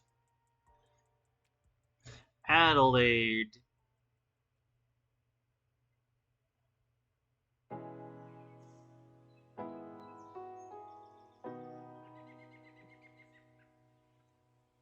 I don't remember her that well. I mean, that might mean I should put her down here. It's Over the Garden Wall. Remember? I think I vaguely remember her being lower. No, put her down here. You can't rank something you don't remember. Alright, I forgot his name. This is the villain of the We Bare Bears movie. I remember being good for what he was, but I don't really think I have that much more to say about him besides him being like that kind of like average kind of government villain you'd expect from these kinds of things. I'd put him, here. Gets the job done. What he's going for. Nom Nom is a very funny character. Not a character I think I'd put up here, because I don't really see him as like a big villain, but definitely an average antagonistic threat. For a comedic cartoon, I think I'd genuinely put him, at the top of this tier. I think he's a fun character. And also, I also really like Patton Oswalt's voice, and he does a good performance for Nom Nom as well.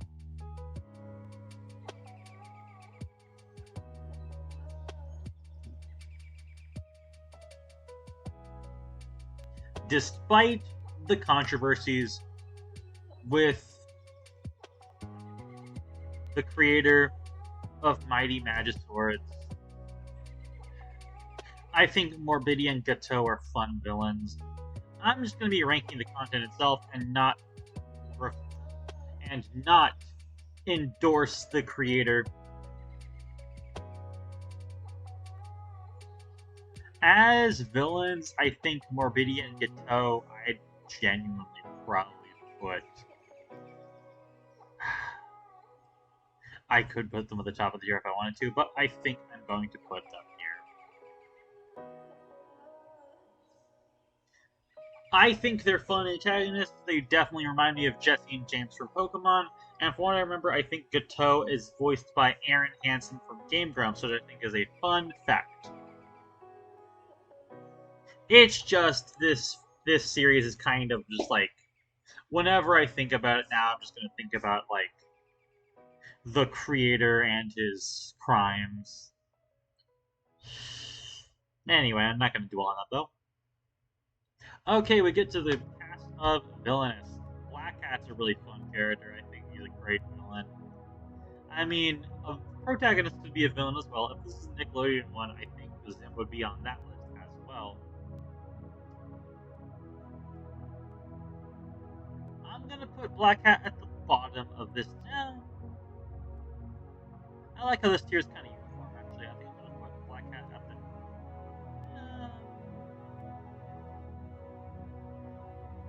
Here, I'll put Black Cat here. I think he's a great villain. He's a very threatening character, very fun character design, very good voice acting in both English and Spanish. Because some of the episodes of Villainous I had to watch subbed, interestingly enough. I think he's a fun villain. Probably one of the most powerful and people characters on this list. Also, I'm very happy to say that I'm pretty sure Villainous is going indie. I wish Alan Curiel the best in that endeavor. I hope Villainous is able to continue in indie. I can't wait for more episodes.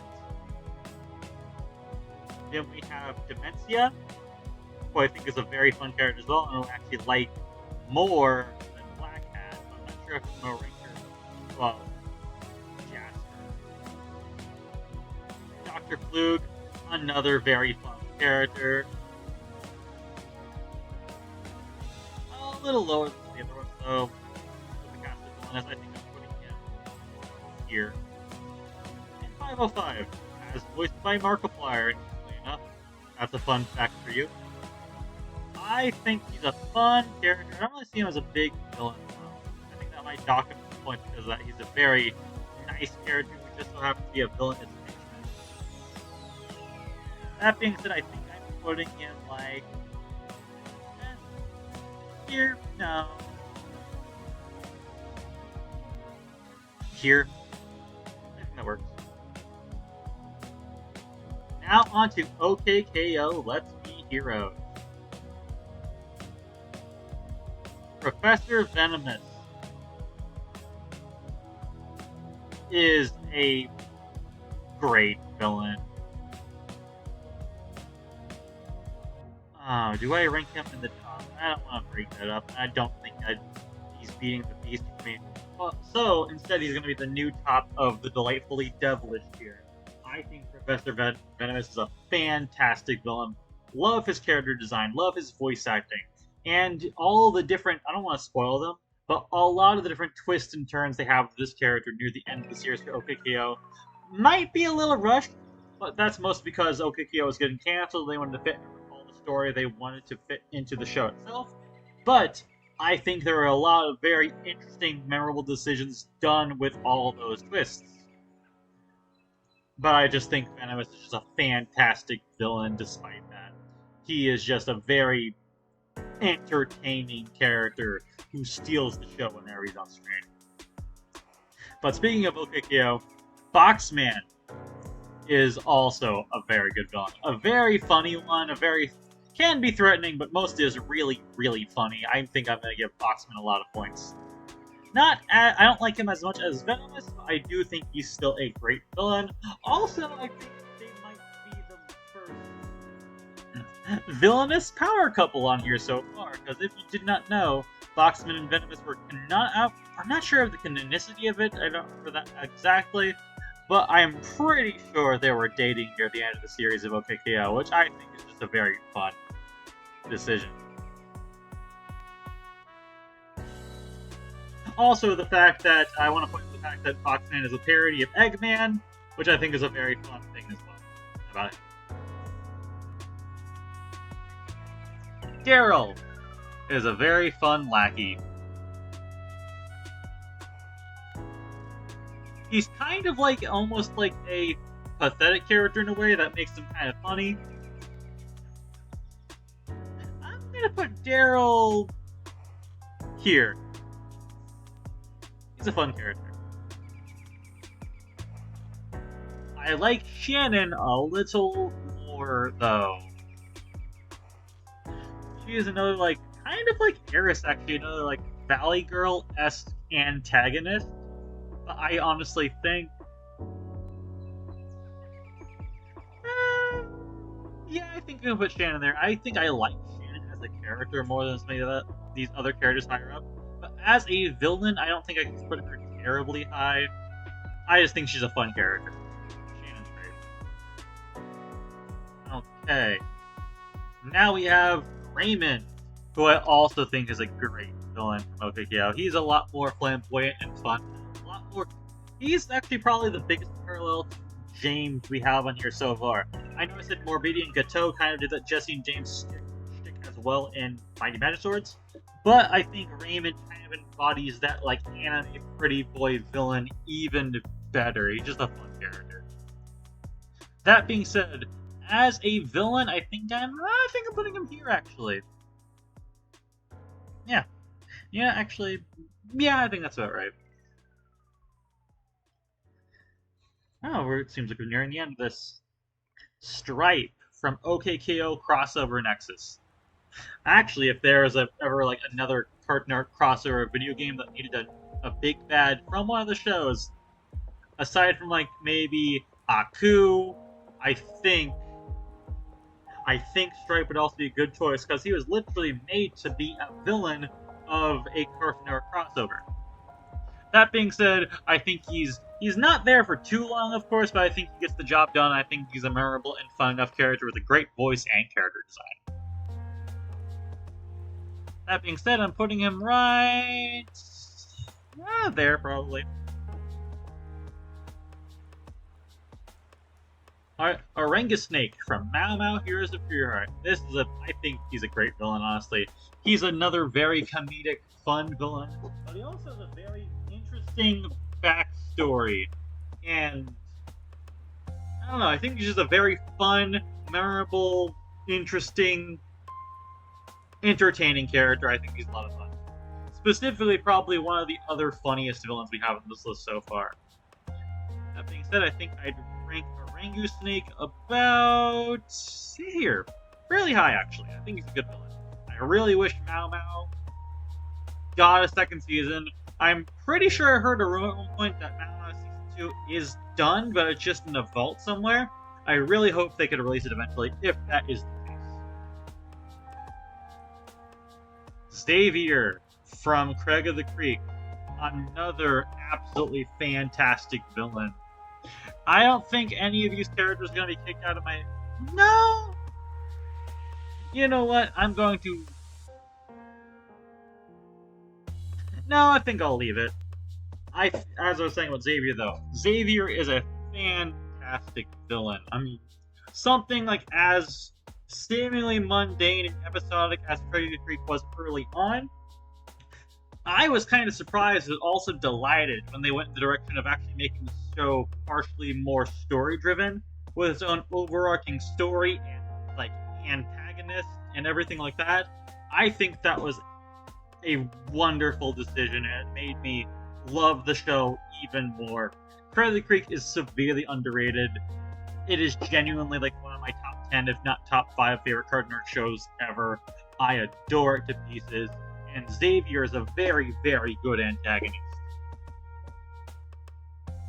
He's just kind of like almost like a self-righteous, manipulative chess master who wants everybody to love him, but he doesn't know how to make people genuinely enjoy his presence, so he tries to buy all of their love instead. So he has this very corrupt view of what friendship is, and that led him to being the main villain of the series, which I think made him a very, very compelling antagonist. And I also think, just in general, Craig of the Creek is very funny, and I think that also leads into Xavier as well. Also, surprising enough, he's also fairly threatening, all things considered, for the age rating and tone of Craig of the Creek.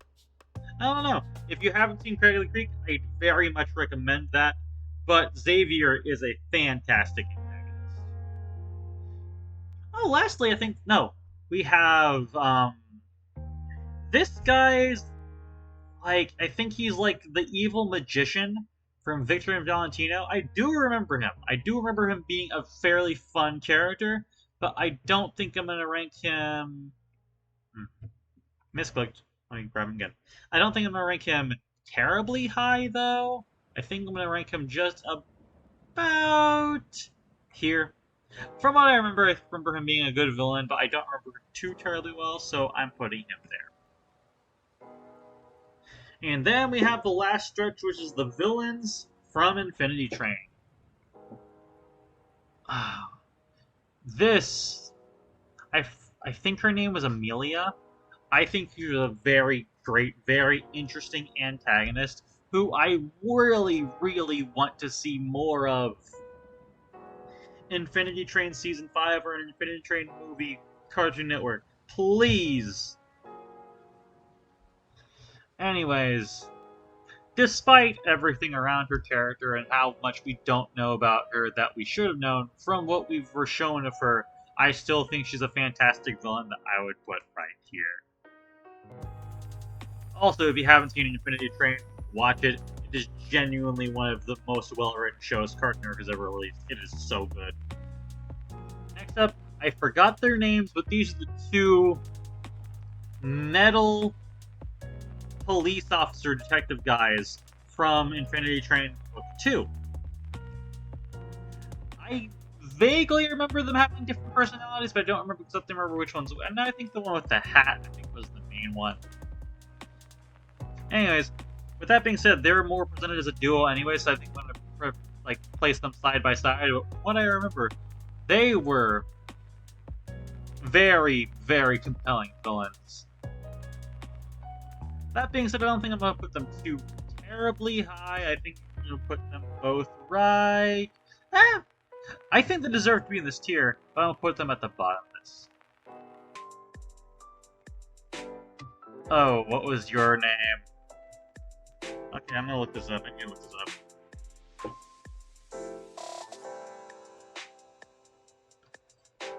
Infinity Train Book 3 villain.